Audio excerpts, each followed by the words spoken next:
Subway now has breakfast. Enjoy the steak and cheese omelet on toasty foot-long flatbread and spice it up with fiery Chipotle Southwest sauce and jalapenos. And don't forget to grab lunch to go too, like the $5 foot-long BLT. Try it with banana peppers and ranch, only at Subway. Subway, eat fresh.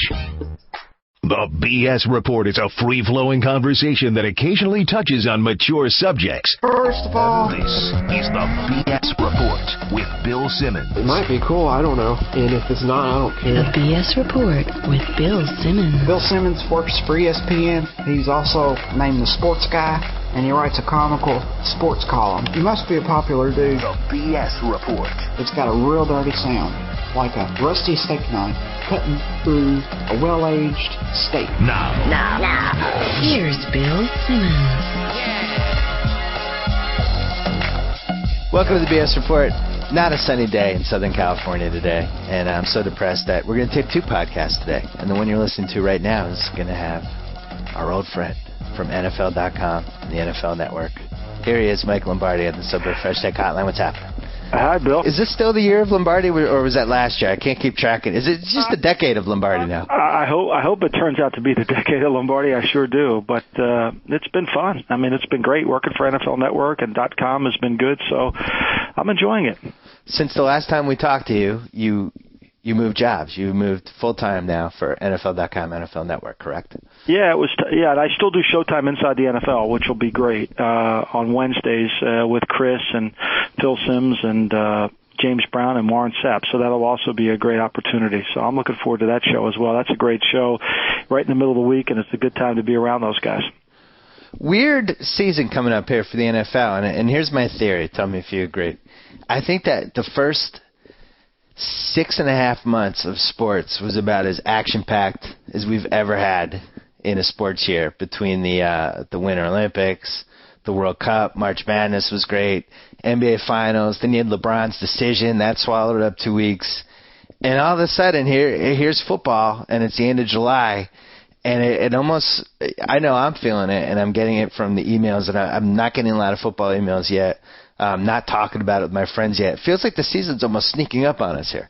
It really has. And, you missed the fact that Tiger hasn't really won a major. Forgot about the Tiger subplot, too, yeah.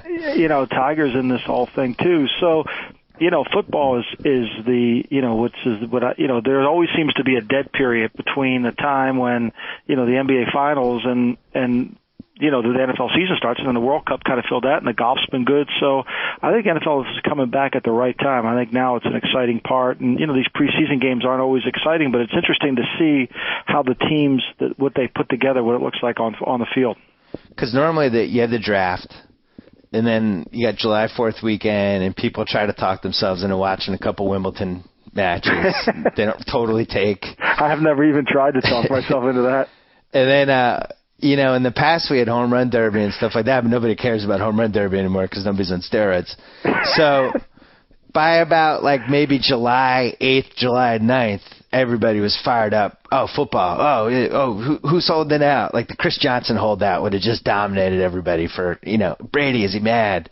Favre, is he coming back? Roethlisberger, what's going on with that? And it feels like only this week are those stories becoming stories. Well, yeah, and we've beaten them up all summer long. I mean, we've talked about them on the network. Everything's kind of been going out. Whether Big Ben can come back, is it going to be 6 games? It'll be 4. The Chris Johnson situation got handled in really a professional manner, because Tennessee, historically, going back to Bud Adams' time as the Houston Oilers owner and now the Tennessee Titans, he's really almost laughed at guys trying to hold out like this. So as he's gotten older in age, he seemed to have mellowed and did the right thing to give Chris Johnson. So all these topics have been talked about, and I think that the collective bargaining agreement, which really nobody cares about, other than the fact that all they care about is, are we going to play football? That's really most what everybody cares. They don't want to get into the numbers crunch of that. So that's been this dominant talk, because the reality of it is fans don't care about that. They just want football. I'm glad you brought this up. I don't care.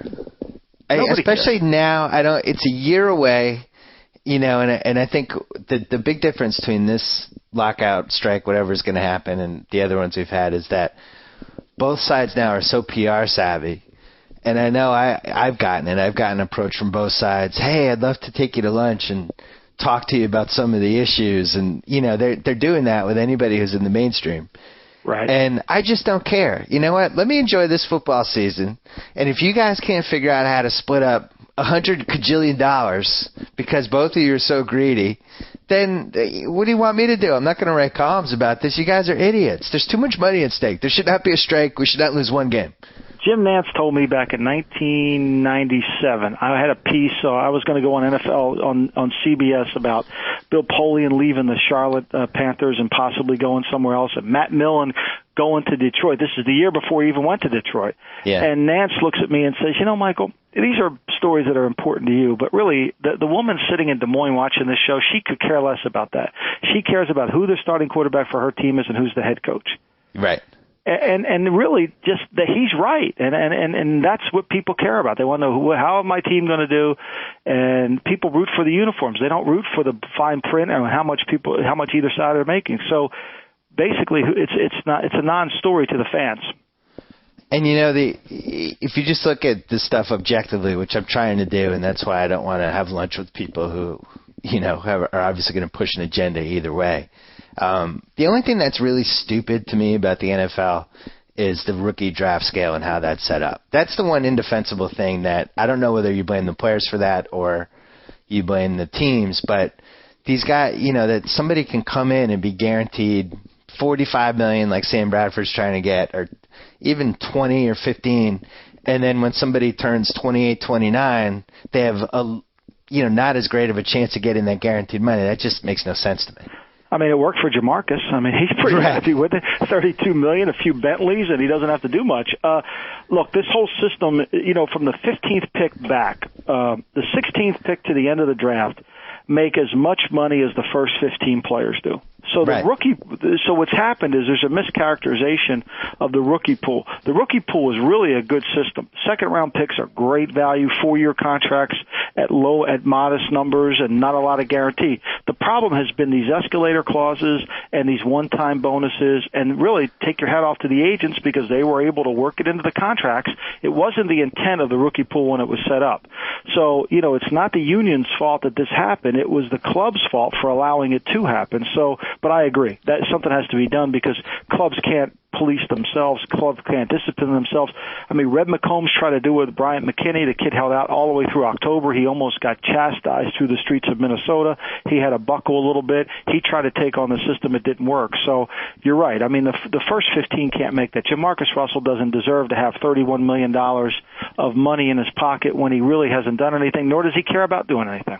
Well, and also it's a situation where if you have like a top 7 or a top 8 pick and you're in a position where you have to take somebody, but maybe it's not a great draft. Maybe the draft dropped off after the top 2. Maybe you have the number 1 pick, but there's no clear number 1 pick, and you got to roll the dice with somebody like Russell. That's when you get screwed.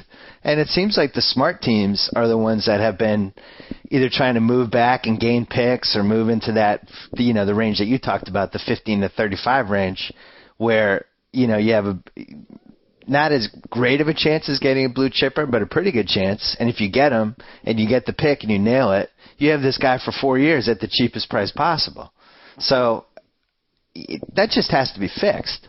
No, it does, and you know, and what's happened is you know the system's broke when people can't trade out of the top 5. Right. When it used to be you could make those picks and multiply them, but now nobody wants the picks. In fact, you're almost going to have to do the NBA style, is almost give somebody something to take the pick away from you, and that's when you know the system's broke. Well, why hasn't a team? I think I've even asked you this before. Let's say you're in your 5th pick, you can't trade it. There's a guy you like, but not really a lot more than you would like him at number 9. Why not just pass for 4 picks? I think that would be the prudent thing to do. The problem is it's going to come down to contract. The agent's going to say you're basically, by doing that, you've just incurred a holdout and you've also made your owner look cheap. And those two things, you know, go hand in hand. And it's tough to read that newspaper every single day where you're being called cheap. Your owner's called cheap. He doesn't like that. And you look like an idiot for passing. And it becomes a PR nightmare. People read newspapers? Yeah, actually, they read online. I mean, heck, they read, you know. I was being sarcastic. The other thing, I care about 2 things, and really I don't care about anything else. And if they can't figure out how to split up all this money, then all of them could go to hell. They're going to take football away from us because they're both greedy. The 18-game season is ridiculous. If that happens, I think the owner should just be excoriated for that. I don't think there should be any amount of money that should make that happen. These guys, especially with now what we're learning about concussions, and just when you're watching the career arc of some of these guys, and they're mostly done by 28, 29 years old, I don't see how you add regular season games. I just don't.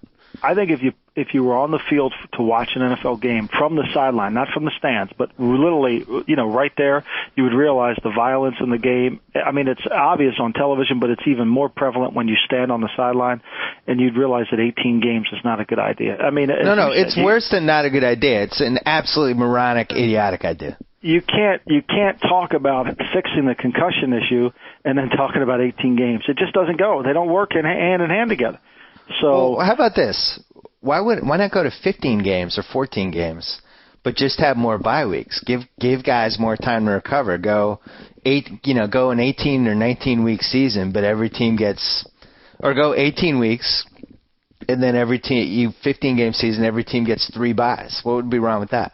Or go 15 games and then try to put another team in the playoffs and have another playoff weekend. I've been preaching the 14 teams in the playoff thing for a while.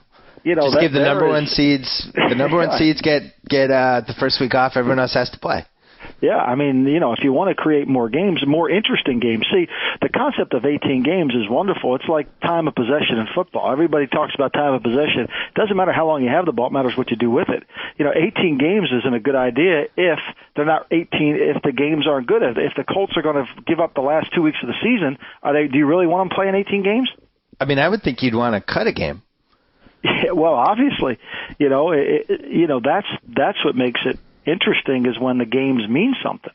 Yeah. In September, they mean something. Every team thinks they can win the Super Bowl in September, maybe with the exception of the Rams this year and Detroit. But for the most part, 30 teams think they can win the Super Bowl if things go right. That whole hope idea. Well, we hope we can win this year. Well, in December, that hope's gone, and all they're doing is just playing it out.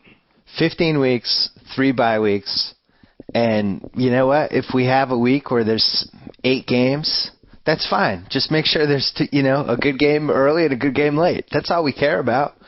And I think for fantasy purposes, 18 is just, I mean, that's almost going to kill it at that point. You're just going to have so many injuries, and I just hate it. You can't have 18 weeks and then do what's happened in the off season. I mean, you can't have 18 games and then have an off season that's ridiculous in terms of how much players have to be there and how much wear and tear on their body. I mean, we're seeing it this year with injuries. Willie Colon gets hurt before he even goes to camp.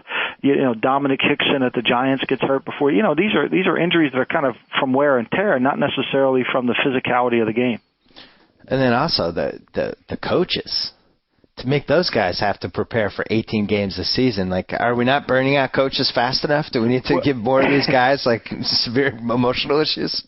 Well, I think the coaching aspect is always difficult because the season for coaches really doesn't end. I mean, there's really no time off because even if you're not out there preparing a game plan, the next week you're getting ready for free agency, then you're getting ready for the draft, and you got to go work guys out, and then you got all these OTA days. I mean, it's really, when I first got started in '84, when Jerry Rice is coming to the league, we had the last game of the season, then we had one mini camp after the draft, and we had the draft. That was it. It was the greatest job in football. Now It's not. So what do you care the most about with this? And I hate that we're even talking about it, but what's the biggest issue for you? I think the issue for me, as being a pure football guy, I think the issues are some of these teams that have a lot of talent. Green Bay has a lot of talent on their team. Can they make the next step? Can Miami be as good as I think they can be? And the other issue is Tom Brady. I think Tom Brady, is he going to come back and have the Tom Brady type 2-minute year that he's typically had? I think there's more interesting stories in the fabric of the game than there are outside the game. I think that's always the compelling. And then, hey, can John Fox win 8 games with Carolina? Then it makes him the greatest free agent in football because he'll be at the end of the year. What coach can you hire to immediately make, you take the Redskins and looking at the blue chip rankings, you add Donovan McNabb, and people can argue whether he's blue chip or not, but the reality of it is when you go to as many conference championship games as he has, you add a blue chip coach in Mike Shanahan, and you add a blue chip quarterback. Those are formulas for success. If John Fox makes it to the market because he's won so many games, he's a viable candidate to be in free agency, and he's probably going to he would be the number 1 free agent. See, I would argue that both Donovan McNabb and Mike Shanahan are a little long in the tooth. Well, I think sometimes what happens with Mike Shanahan is I think had he stayed in Denver, he may not have been a blue coach any longer. But I think reality sets in, and I think now all of a sudden when you get fired, that's the wake-up call. And I'm sorry. I think we should explain the blue-red thing because there's some people who might not know what it is. Well, blue chip, the whole theory of this whole project isn't necessarily, I'm getting emails from people, I've been called an idiot 75,000 times in the last 2 days, but it isn't, it's based on a formula that you have to have quality players, a top 10 player at left tackle, quarterback, defensive pass rushing end, and coach. Those four ingredients kind of go into what makes a team really good. And if you have other blue chip players, which is top 10 at the position, or red chip, which is top 15 players at their position, the more of those players you can accumulate, the better team you are. For example, the 49ers, really a good football team. They don't have a blue chip quarterback or a blue chip coach. Can they win with that? And when I ranked Green Bay and San Francisco in the same category, it's because Green Bay's younger players haven't risen to the blue chip level, but they've got a lot of them, and where San Francisco is in the 50s because they don't have a blue chip quarterback. So it's all relative and tied to having a great quarterback, a left tackle, a pass rushing defensive end, and a coach.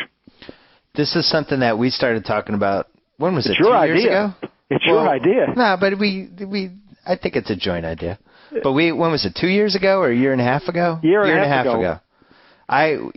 I had asked you, I think, in a podcast, did you think that how important we're having, multiple blue chip guys to the success of a team versus maybe like what, for instance, the Patriots might have, where they have a lot of good players, but with Brady coming back, all that, they didn't have like the blue chip kick-ass guys.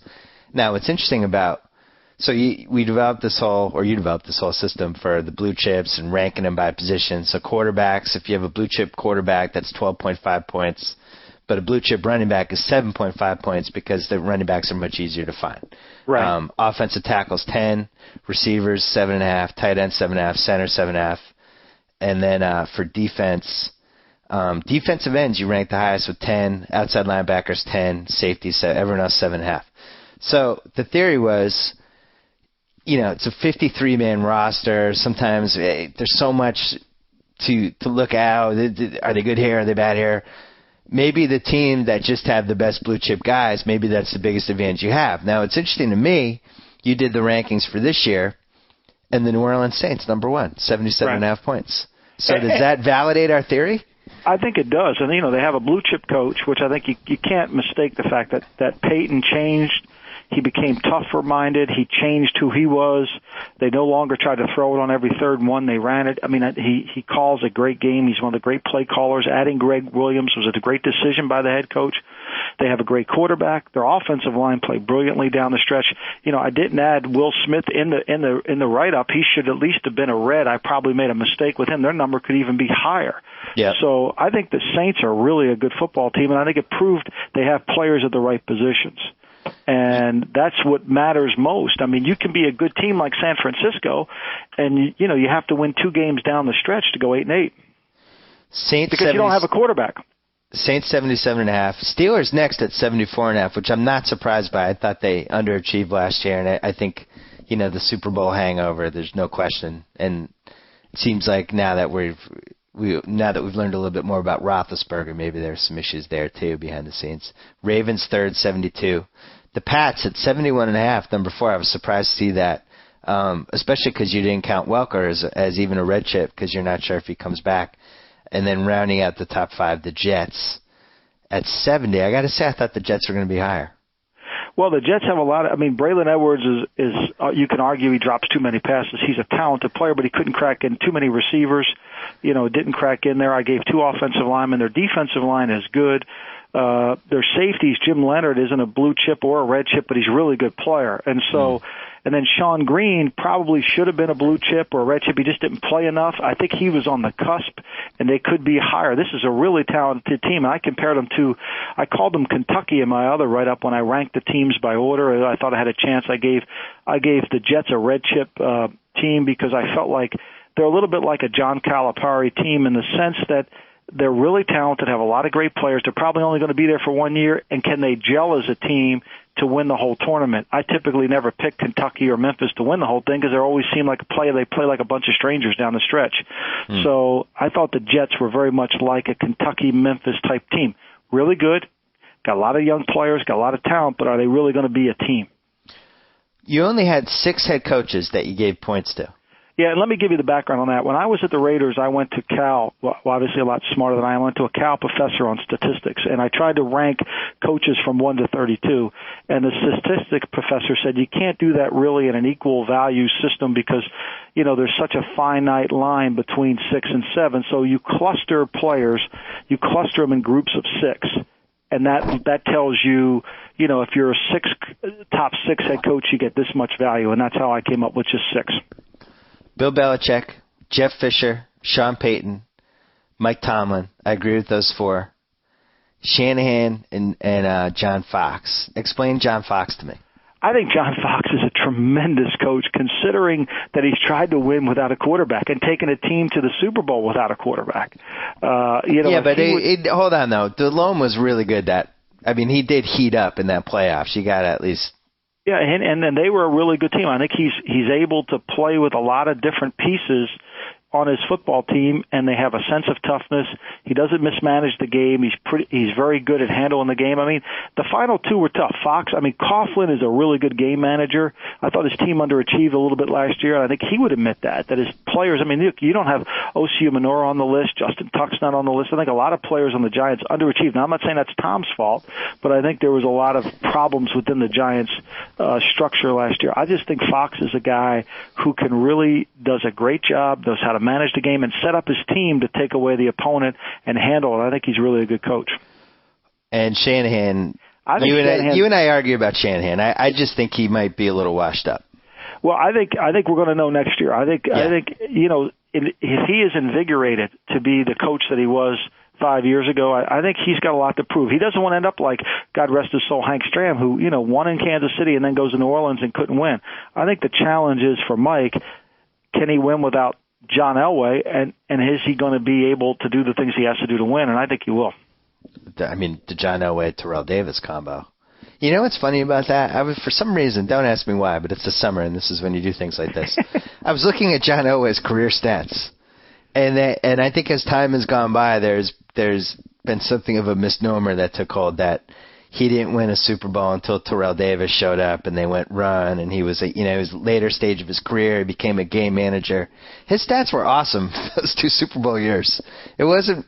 Terrell Davis obviously you would say was the key to that team, but John Elway was not chopped liver. I'm gonna look up his stats while we talk. But remember that team was built so that to get the lead and to get the lead in the NFL. This is why I like Shen.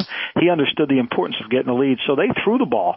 Even though they had Terrell Davis, they were throwing the ball. There was bootleg, play action. It was a very difficult offense to handle, and Elway obviously was so spectacular. He took it to another level.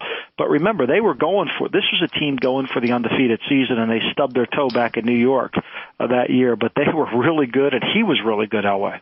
And the other thing about that team was that it really, they should have won the year the Pats went to the Super Bowl. The Pats team that went to the Super Bowl a year earlier than they should have because Mark Brunell just went crazy in Denver in that playoff game. But they really had a remarkable 3-year run, that Denver team. What other coach other than Coughlin was a tough cut for you as a blue chip coach? Well, I think Andy Reid's done a great job in Philadelphia. I think Andy Reid, the reason I don't make him there is the game management. I just don't know. Was that the reason? Yeah, slight problem there, but I think he's a great. He's really a good coach. If you could just assign it to somebody else and say, okay, we're going to go over here, he easily could have done it. I think Coughlin and Reid were the other 2 that brought credentials to the table that you said, hey, you really, because they've gone to the Super Bowl. In Fox, Reid, and Coughlin's won a Super Bowl, so that's kind of a little bit of a criteria. You got to get to the game to be a blue chip coach. That's like saying, I left BP out of my top 6 oil companies because of the oil spill. Other than that, they've been great. All right, so here's Elway. So those Denver teams, 13-2 in 96. Oh, this is Elway's starting QB.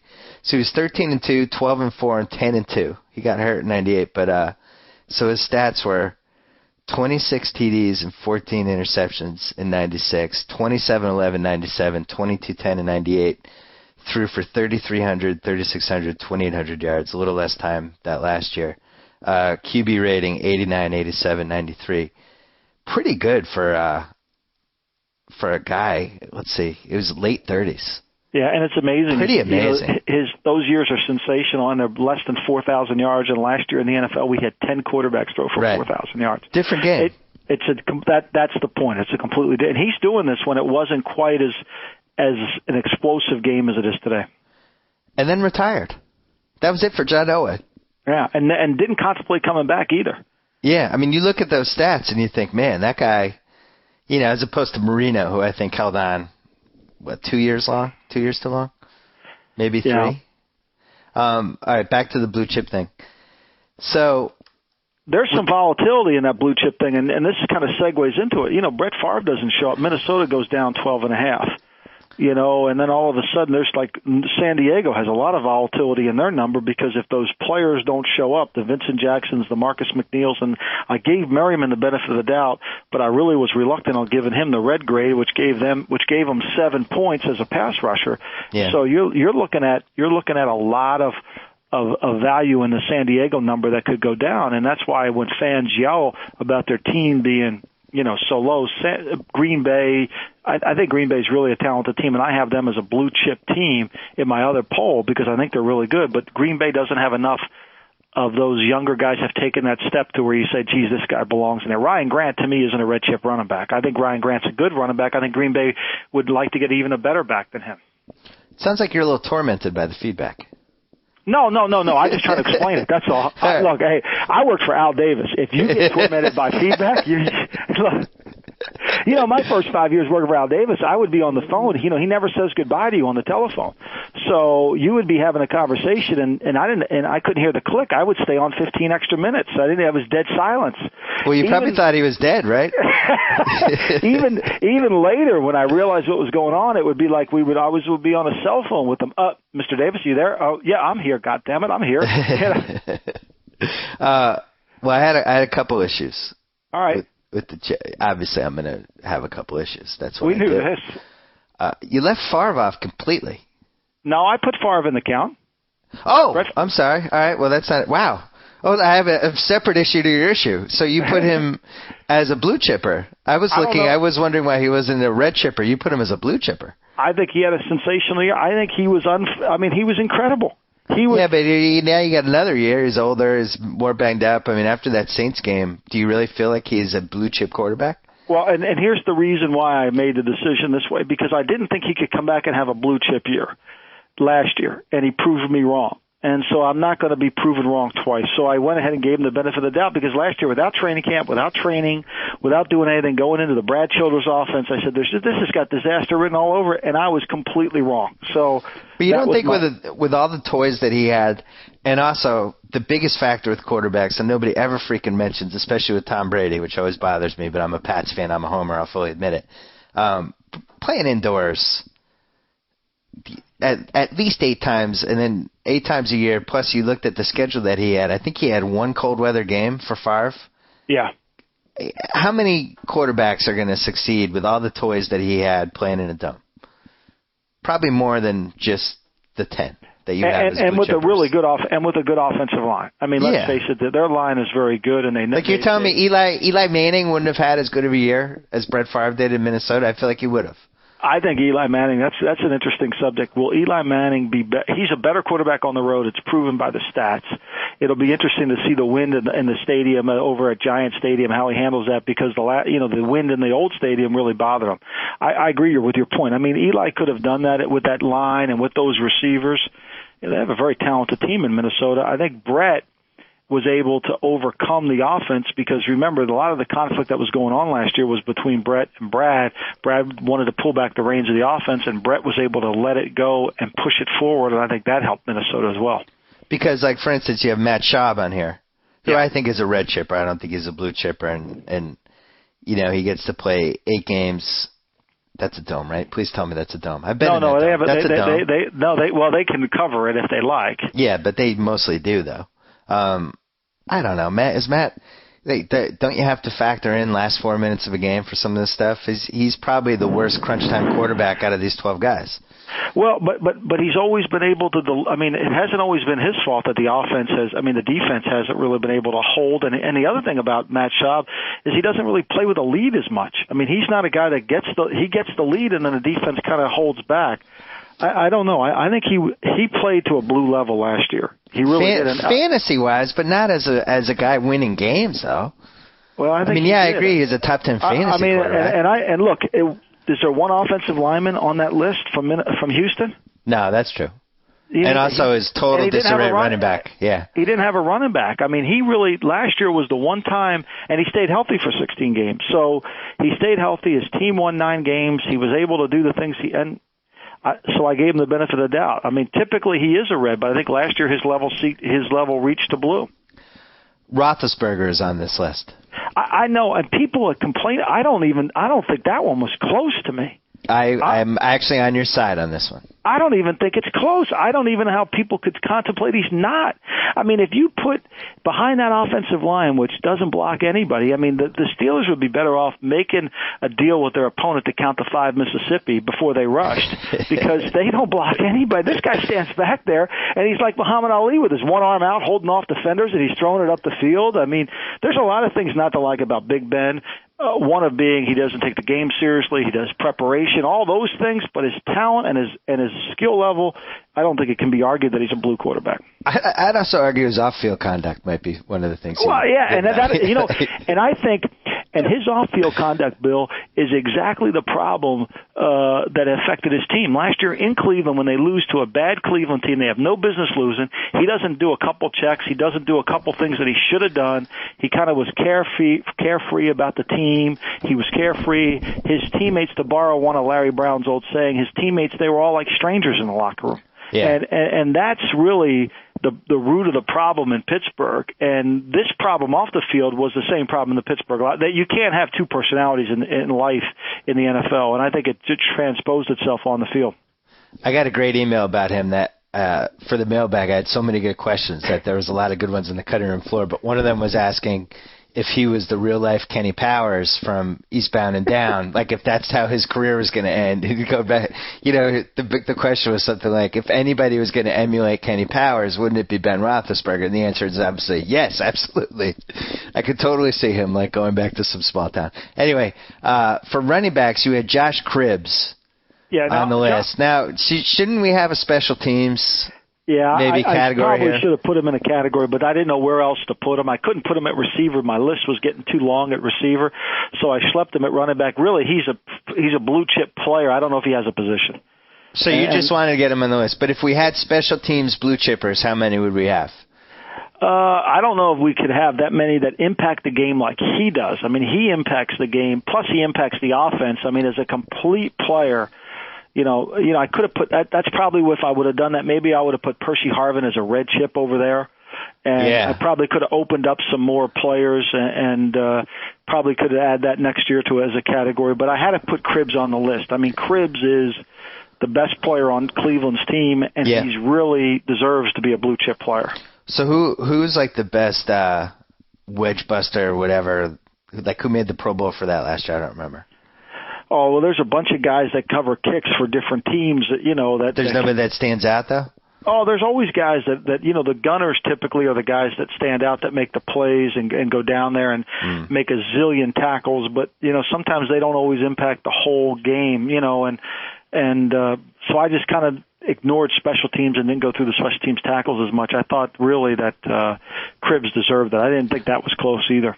I think I like having a special teams category because then is there a kicker? Like maybe you make it worth, I don't know, 7, maybe worth 6 points for blue chip and 3 for red chip. Is there a couple field goal kickers we'd put on there? Yeah, I put Nate Keating on there as a red chip. He should have been a blue chip. Andy Lee, the punter for San Francisco, with their defense, to me, he goes hand in hand. Mike Seafreeze, I put him on there as well. I mean, there's a Shane Leckler. How about Hannibal Lecter? Yeah, Hannibal Lecter. I put him on there too, because they control field position. Vertical field position is an important factor in the game, and when your defense is good, like San Francisco's defense is good, especially when they can rush on and they can get off the field on third down. You know, San Francisco's issue, and I wrote this.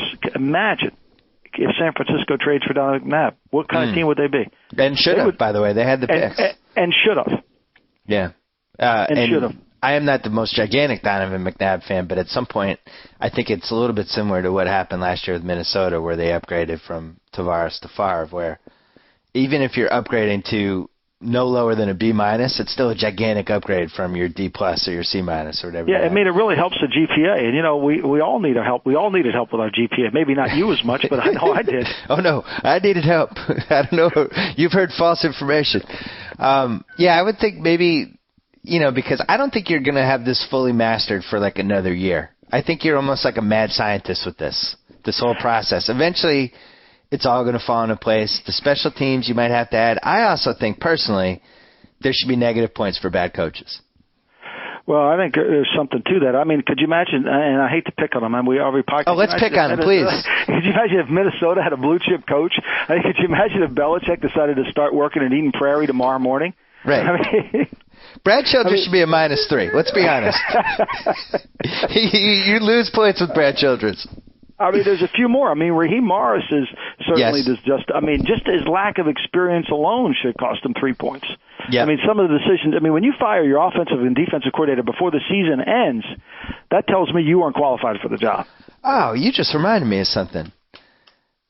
Rex Ryan, I think, should have cracked that top 6. Who did a better job than him last year, other than Peyton? Well, let's walk through this quickly. Okay, he's 7-6. He's 7-7. He goes to Indianapolis. He's losing at the half 10-3. Brad Smith takes the next kickoff back.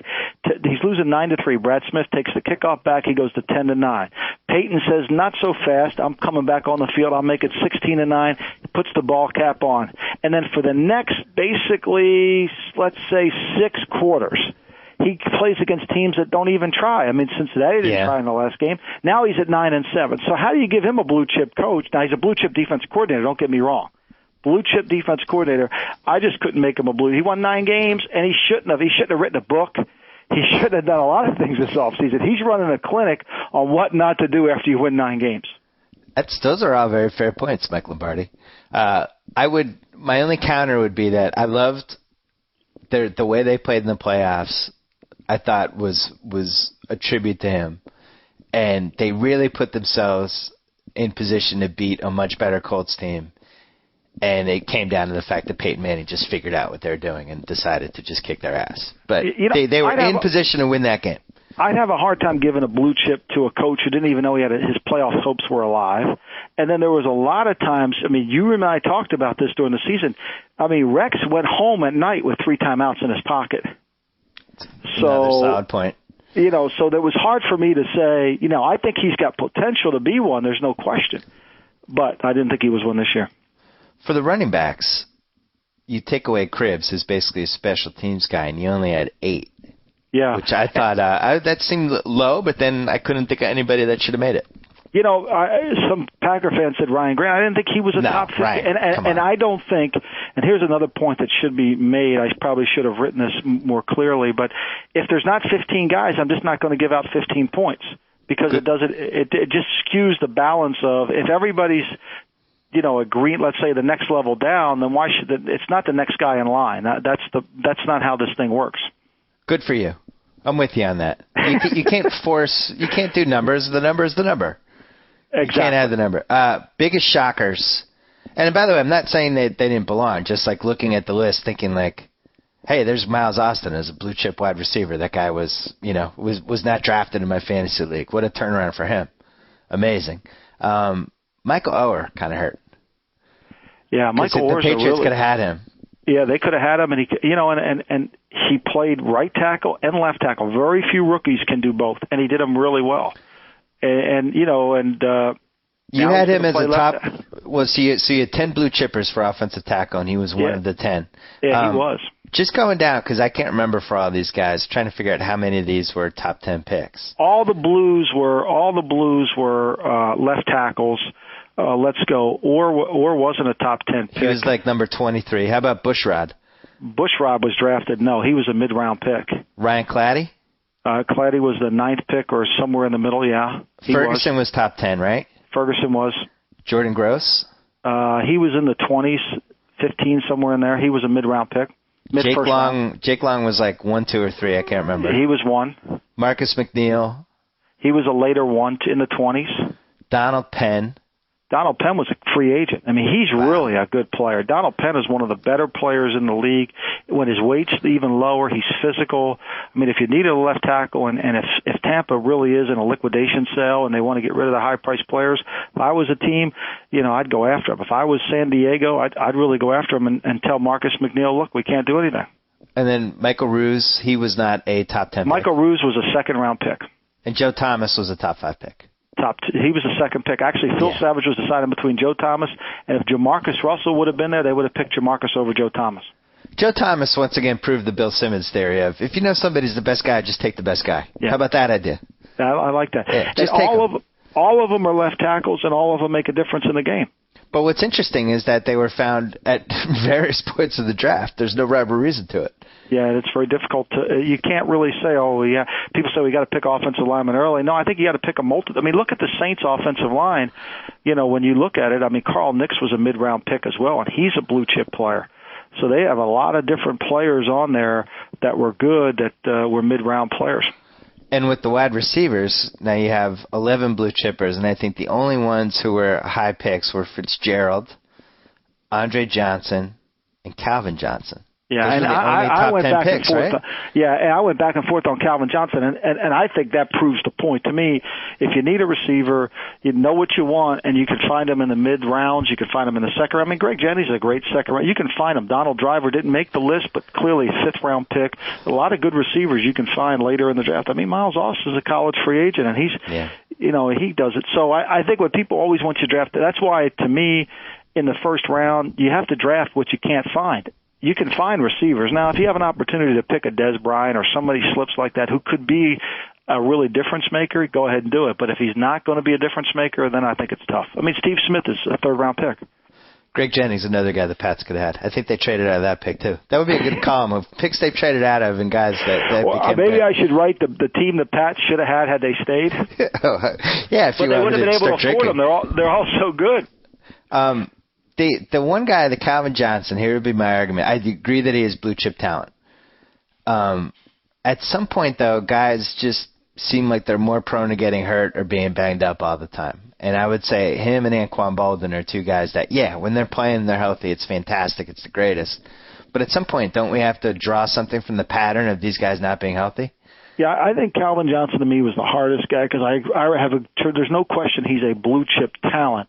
The real question for me is he a blue chip player? And I think he has trouble with route distribution. He's not a great route runner. He's not a guy that can win on a third down, on 3rd and 6, but he brings unique quality to the game, and the athleticism won me over, and so I went with it. But I'm still not sold that he's a blue chip player. I think he's a blue chip talent. You had no blue chip fullbacks. Well, yeah, I gave them red grades because they're never on the field enough. I mean, it's tough to give a guy a blue chip grade when he's not on the field. Okay. You only had 7 blue chip tight ends. Amazingly, Tony Gonzalez, back for the 30th year. I'm going to applaud Tony Gonzalez. I think he's older than I am. Yeah, and he's still an effective player. I mean, he's not the greatest blocker in the league, but he's still an effective player. And in the red zone, he's a tough matchup. And if you don't jam him at the line of scrimmage and he gets free access down the field, he's going to make plays on you. Good trade, Kansas City. Yeah, well, what did they end up getting? That second-round pick. We'll see how he plays this year. Yeah, you always like to trade sure things who have a few years left for a complete crapshoot. They did with Jared Allen, too. And it wasn't like Jared Allen was 35. I mean, they would be a really good team had Jared Allen and Tom Bahali been on either side. They could really rush the passer, but they let personalities get involved, and it became personal in Kansas City between Jared Allen and the former management, and instead of it being a football decision. Chad Ochocinco is a red chipper. I had him blue originally, and I really, after I filed the column, I thought I made a mistake. I put him down to the red. I'm a little bit, and here's what my logic was. I didn't even have him on the list last year because I thought he was horrible. It was the year he said he wasn't even trying, which it looked like it on tape. And so I didn't have him on the list, but then, this year, I thought he was significant enough, especially since he didn't have a lot of help. Unfortunately, Chris Henry dies, gets injured first, and then unfortunately loses his life. He didn't really have any help around him. Now, Antonio Bryant, depending on which Antonio Bryant shows up in Cincinnati, could help him. They're talking about signing T.O. That should be interesting. They could have the all-reality team show right there, which should be fascinating for Carson Palmer to watch. Normally, I'm against putting that many head cases together, but in that case, I think it's not like they're going to win the Super Bowl anyway. Why not? They have a really good team. They get a lot of guys back. Antoine Odom comes back, who's one of the better defensive players. They'll get Keith Rivers back, their linebacker. Ray Malaluga comes back. He's a good player. I mean, they're going to get a lot of players back. They're a physical team. I used to think they never had a weight room in Cincinnati, but now I realize they do, and they're strong and they're tough. And if they have some skill players, if they can get some skill, their offensive line's kind of nasty. They didn't really play with their first-round pick, Andre Smith, last year, so they get a lot of pieces back. And it's just, they're kind of a dysfunctional group as a team, but they play together as a team well. They're the anti-Jets kind of team. It's interesting. You no longer hear contract disputes in Cincinnati anymore. Yeah. I think the other fascinating thing about this season is the team that won the Super Bowl. You don't hear any contract disputes down there, and the team that lost the conference championship game, the Jets, that's all you hear about. Yeah. Everything seems like it's lined up for a classic 6-10 Jets season. High expectations. They're doing hard knocks. Maybe they weren't quite as good as we thought they were coming out of last year's playoffs. A lot of head cases. New York media. It seems like there's some red flags. Yeah, I'm. If they do it, certainly they deserved it, but they have the talent to do it. It's going to be tough to bring in all those personalities together, and the first 2-game losing streak, how it's managed, will be interesting. Going to the bottom of the blue chip team rankings. It wasn't hard to do that either. Seattle, I put Mabane on there. Hold on, let me go backwards. Yeah. Wait, let me go backwards. So, number 29. Joe Mead, are you still listening, or are you in a coma? I'm here. Joe Mead, Buffalo came in 29th with 10 blue chip points. Fantastic. Mike's comment for them was, it will take some time to restore the talent base in Buffalo. A lot of time. I mean, look, they don't even have a plan anymore. I mean, then they draft a running back in the first round. Look, I think C.J. Spiller will be a great player, but when you don't have a defensive lineman, you don't have an offensive line, no left, they trade away their left tackle, who was, whatever reason, they didn't want to play him. I mean, he's not the greatest left tackle in the history of football, but he was a good one. They don't have him, and they don't really have any pieces. Lee Evans is a really good player. I had him as a blue last year, but I had to drop him out of the poll because he just wasn't better than anybody else, and they don't have a quarterback. I mean, they don't have a quarterback. I would argue that they do have a plan, and the plan is to be so crappy that when they finally leave Buffalo, nobody will care. Is that a plan? I don't think that'll work because I think Buffalo, of all the fans that I get emails from, I think more from Buffalo fans than ever. They love their team, and they're not going to stop rooting until they get that fixed. They really do, and they're tough-minded. I mean, when you lose 4 Super Bowls, you got to be tough-minded. I'm with you. Buffalo has great fans, and I think it's an absolute travesty what's happening. Joe Mead, I'd like to apologize on behalf of all the other football fans. That's all right. I think they do have a plan, and it's the number 1 pick, and it's Jake Locker. Oh, interesting. In July, thinking about the April draft. That'll get the fans excited. I'm rooting for 0-16 because we need Jake Locker. All right, so then tied for 30th, you have St. Louis Rams at 7.5 and Detroit at 7.5. Kind of amazing that Detroit is picked in the top 5 every year since 1938 and somehow have 7.5 blue chip. Well, none of them have been very good players. I mean, even Ernie Sims isn't on their team anymore, and they've traded guys. The receivers haven't worked out. I think the greatest secret in the league has been how badly the Rams have been managed prior to Steve Spagnuolo getting there. And you've been writing about this for a couple of years now. And I mean, it's like nobody was watching the store. It was like the bar on campus that just had open bar every night. Nobody was paying attention to it. I mean, there's nothing going on in this place. Nobody was working. It's amazing. And they think they're going to come back. I mean, they just ship Alex Barron. They have no players from the 2007 draft. This is the National Football League. You would think there would have been a little bit more attention to detail. But I guess when the team's for sale, nobody's watching the store. When you whiff on a draft that is almost impossible, especially when you riff on high picks, because the second-round pick that you pick in the draft, when you're picking in the top 5 of the second round, that guy has got to be a starter. Chris Snead for the Giants, he starts for 4 years, and then you can leverage him into a longer-term contract, and you're not coming off an exorbitant number. Well, he makes all this money, so you have to give him a percentage of increase. He's coming off a modest number, so when he gets a decent jump, it's like, man, I got a really good jump, and he comes forward. So those second-round picks are like gold, and when you make a mistake on a high second-round pick, it's a killer.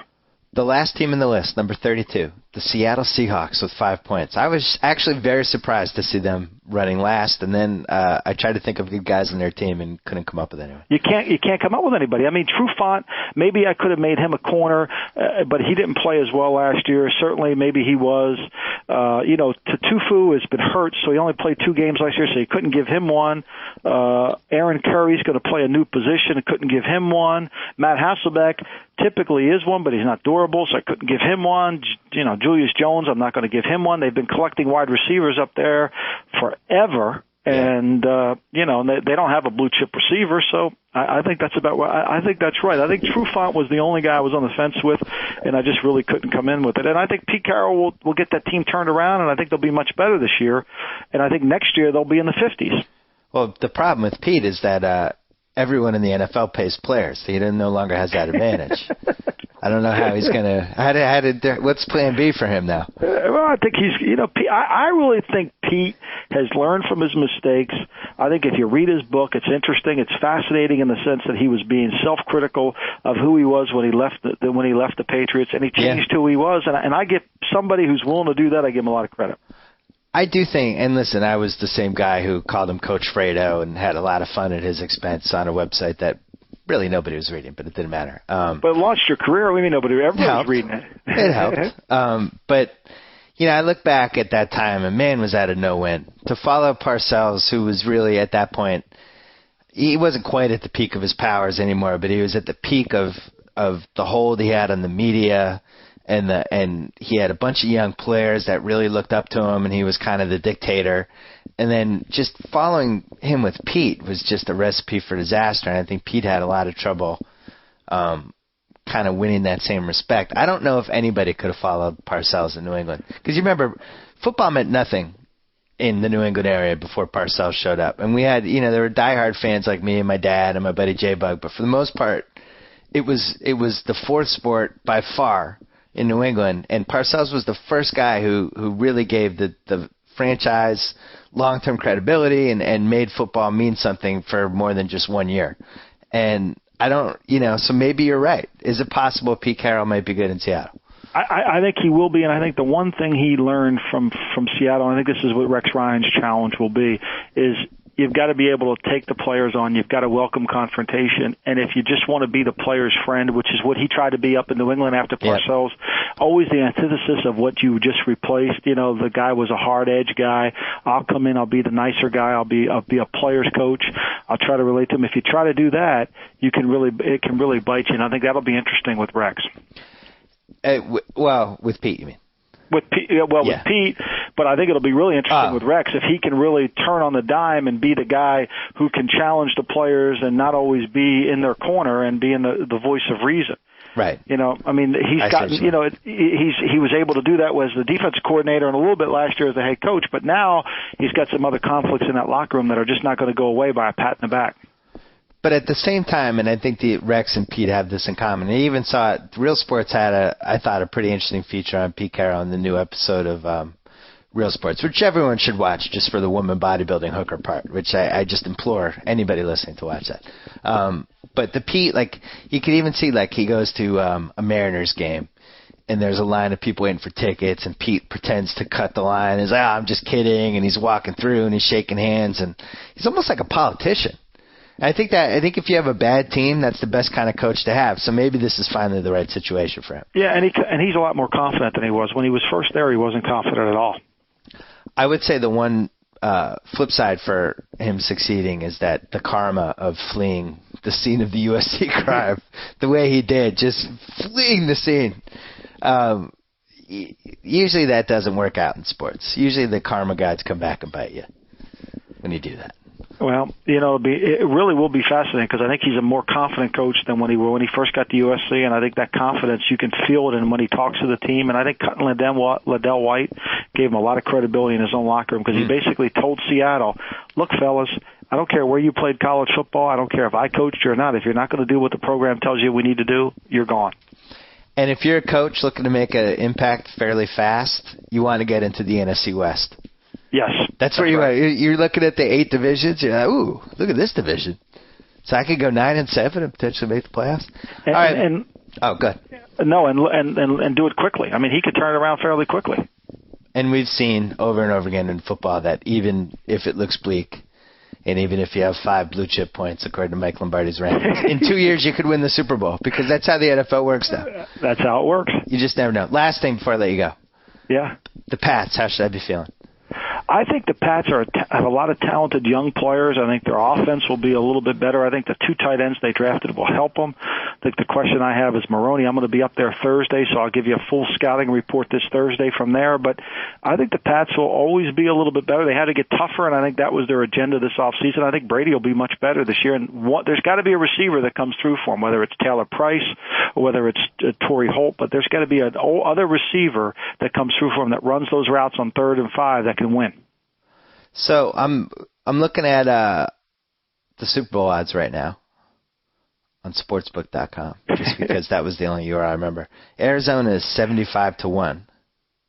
Well, I think Arizona's questions are at quarterback. I mean, how do you lose? Like I wrote earlier, I mean, it's like a sitcom or a TV series that loses their star actor. How do you keep going? I mean, the guy that comes in and replaces him, if he's half as good, do you still have the same ratings? I mean, what would happen, with Mad Men if they lost Don Draper? I mean, it wouldn't work, would it? It wouldn't work. Pete would have to step up, and he's like Leinart. I don't think he has it in him. I don't think he's got it, yeah. Well, I'm looking at... Wow, is that your cell phone? The Godfather theme? Yeah, absolutely. Don't you love it? I had to change it. It was the Sopranos theme, but I work for Showtime, so I had to take care of that. Smart move. So now, strictly the Godfather, and there's so many good lines that I was just watching it the other night. But I think I'm being called to go to NFL Network, so I'm going to have to. Okay. Oh, all right. Well, next time we'll go over the long shot Super Bowl odds because every year there's one long shot, and like for instance, Carolina is 60-1, stuff like that. So next time you come on, that's what we'll do. You got it. Thanks. And we'll look for you on the NFL Network and read the NFL.com blue chip column. It's a good one. Mike Lombardi, thank you. Thanks a lot. All right. One last note: we did create BS Report show page and archive pages that have literally every BS report that we've ever done, and the URL for that. Joe Mead, what's the URL? Do we have a concise URL? Well, you can go to espnradio.com/podcenter, and it's linked off in the right column there, where you can follow Bill Simmons on Twitter, SportsGuy33. You just tweeted about it again today. I did. I tweeted about it again today, and it's pretty cool, and it's something that I wish we'd had sooner, but now we have. And it's cool to see all the podcasts. Man, we did a lot of podcasts, Joe Mead. It's been hundreds and hundreds. You can go back and listen to great moments like Alton from The Real World buying a pack of cigarettes as he was on the show, which I think was my favorite random BS report ever. But a lot of good stuff. So if you have not checked that out, please check it out. Stay tuned because we're about to tape another podcast with one of our favorite TV critics, Alan Sepinwall. So until then. So I get to sign off. Whoa! Thank you for downloading the BS Report with Bill Simmons. Too much fun. Check out more podcasts at the iTunes Music Store or at PodCenter at ESPNRadio.com. Peace out. This concludes another installment of the BS Report. And with all the talk about sports, Bill Simmons neglected to mention this very important final thought. So many of your Subway favorites are $5 footlong subs, like a $5 footlong BLT. Try it with banana peppers, spicy jalapenos, and ranch dressing, all on freshly baked bread. Or a taste-tacular $5 footlong Black Forest ham. Enjoy it piled high with pickles, olives, crunchy cucumbers, and spicy chipotle Southwest sauce. Subway $5 footlong subs all day, every day. Subway, eat fresh.